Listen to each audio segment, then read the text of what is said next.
Welcome back to 17 News at Noon podcast, where we share your news on your schedule. Working in the spirit of the Golden Empire, this is 17 News at Noon. Good afternoon, and thanks for joining us for 17 News at Noon. I'm Nicole Gitsky. We begin with breaking news. Tiger Woods has been involved in a major car crash. Now, 17's Taylor Schaub joins us now with what we know so far. Taylor?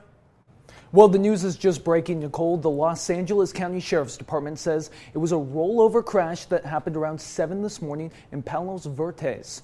LAPD has identified the driver as one Tiger Woods, Eldrick Tiger Woods. Police say Woods was extracted from the car with the jaws of life and rushed to a nearby hospital. Woods right now has suffered major injuries and the car has suffered major damage. Woods was obviously in the LA area at the Genesis Invitational over the weekend. He was the host of that tournament. He just had his 5th back surgery, so he's not playing in the tournament, but he was seen all week with Dwayne Wade, David Spade, the comedian, participating in a lot of events, and then obviously doing his duties of hosting this.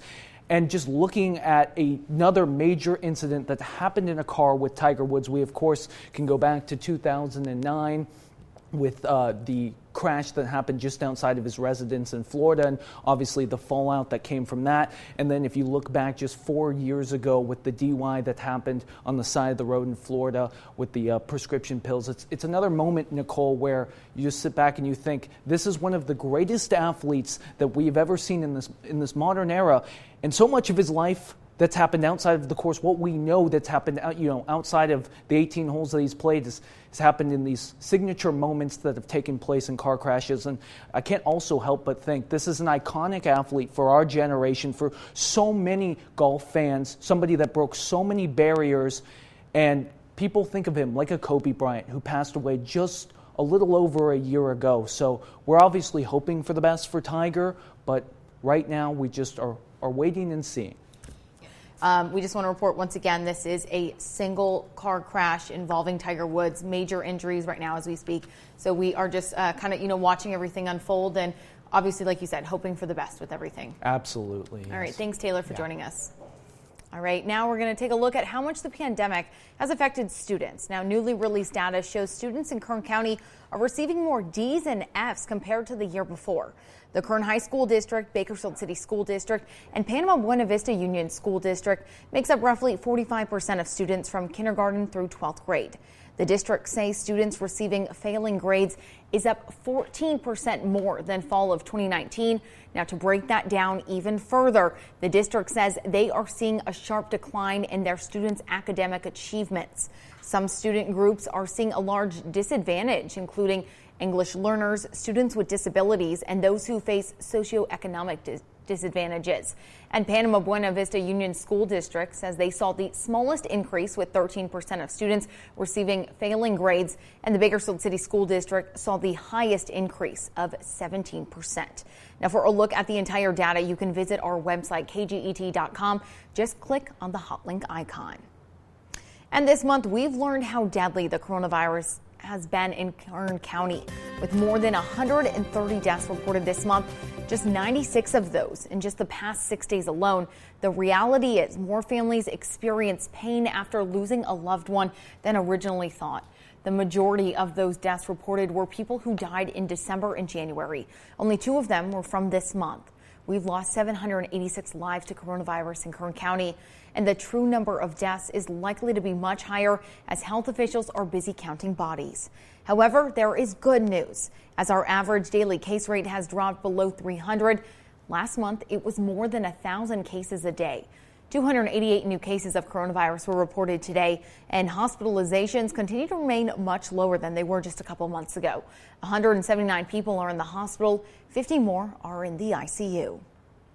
Now to encouraging news in the fight against coronavirus. Kern County is inching closer to returning to a less restrictive reopening tier.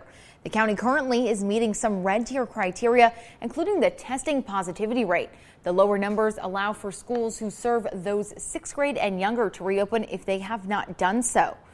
That's because the county's adjusted rate is now below 25 per 100,000, a number the state has enforced in their reopening plans. And while we are starting to see promising numbers, we are still not meeting the county's COVID-19 case rate, proving we are not done in this fight.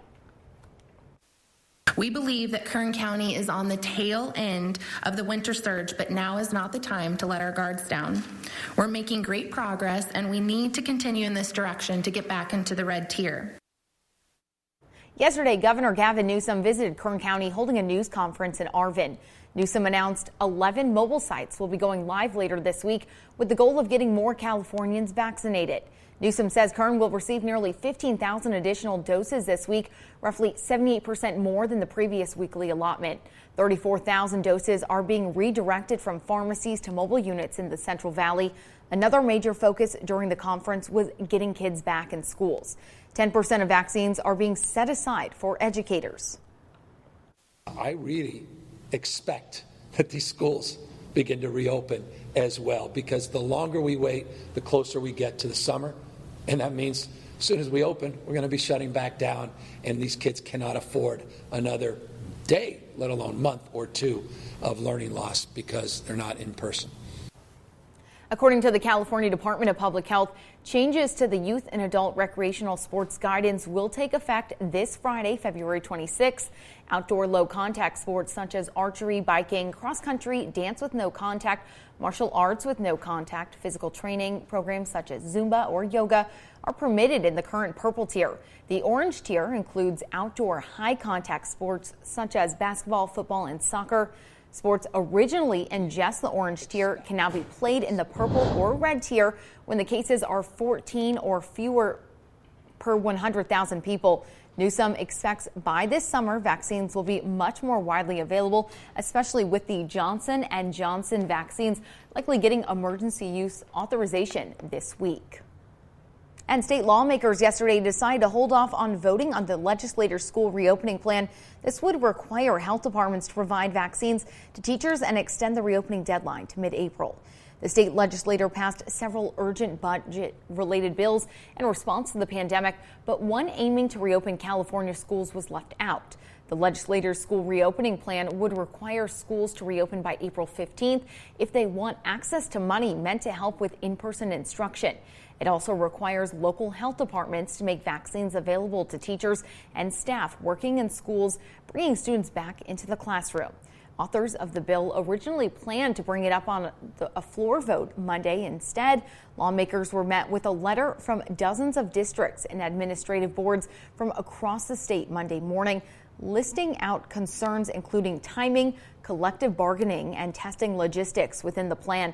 Some lawmakers said they're worried about equity for rural and disadvantaged districts, along with how funds are distributed. Every school faces the same things with COVID-19, and we shouldn't be treating some districts and giving them less money to deal with that same very issue, especially when they were the ones that did the work to reopen. The plan also faces opposition from the governor, who said he cannot support it for what he says would slow down the process of reopening. While lawmakers and the administration agree schools need to reopen, the debate over how and when does remain. And this comes as new CDC research suggests that teachers may play a role in the spread of COVID-19 in schools. The study looked at 8 elementary schools in Georgia between December 1st and January 22nd, involving roughly 2,600 students and 700 staff members. A total of 9 COVID-19 clusters involving 13 teachers and 32 students were found at 6 of the schools.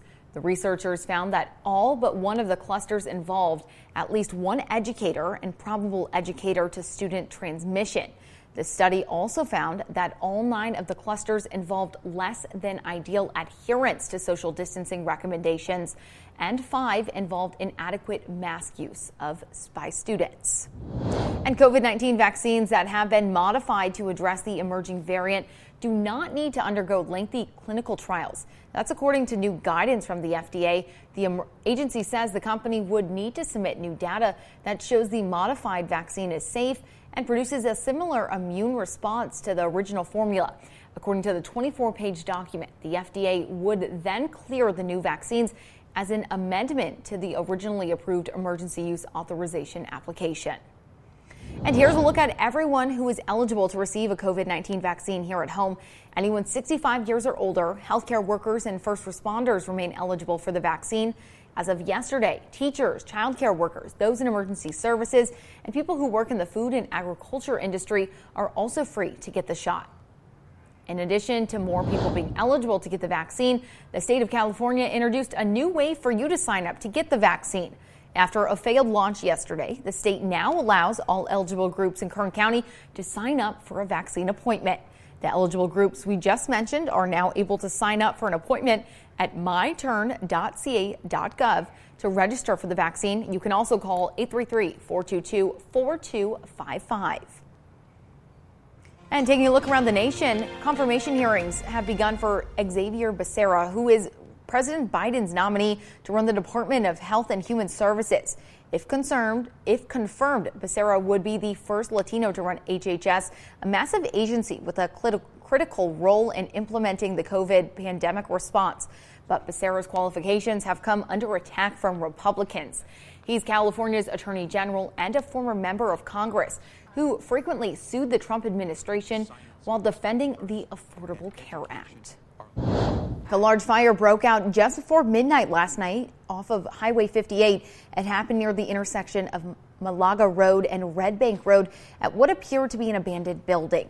County firefighters worked for hours to knock the flames down. Eventually, the crews brought in a bulldozer to tear down the remainder of the building. It's still unclear what caused the fire, but arson investigators were on scene. It's not known whether there were any injuries in the blaze. And the Bakersfield Fire Department is investigating an early morning structure fire on Quincy Street. BFD says the fire broke out at a carport and detached garage just before 7 this morning. Multiple crews arrived on scene and were able to extinguish the fire by 8:30. BFD says arson investigators have been called out to the scene. Fortunately, no injuries were reported. Looking ahead, it's cops versus firefighters this week at the Doubletree Hotel. This Wednesday is the final day of the Red Cross Battle of the Badges blood drive. Firefighters, deputies, and police donate blood and then place a vote for their agency. Now, 45 units of blood were collected at the first drive at the Bakersfield Museum of Art. The Red Cross is urging more people to donate blood after winter storms across the U.S. forced hundreds of blood drives to be canceled. And the First Congressional Church is helping to feed those in need. Non-perishable goods were distributed to anyone who showed up at their location on Real Road in Southwest Bakersfield. Now, that happened last week, and now they're holding another giveaway this Wednesday. The church says the giveaway is free to those interested, but if you do stop by, please wear a mask and practice social distancing. Working in the spirit of the Golden Empire, this is 17 News at Noon. The 17 News at Noon podcast is a production of KGET and Nexstar Media Group. For more on all of the headlines in today's show, head to kget.com.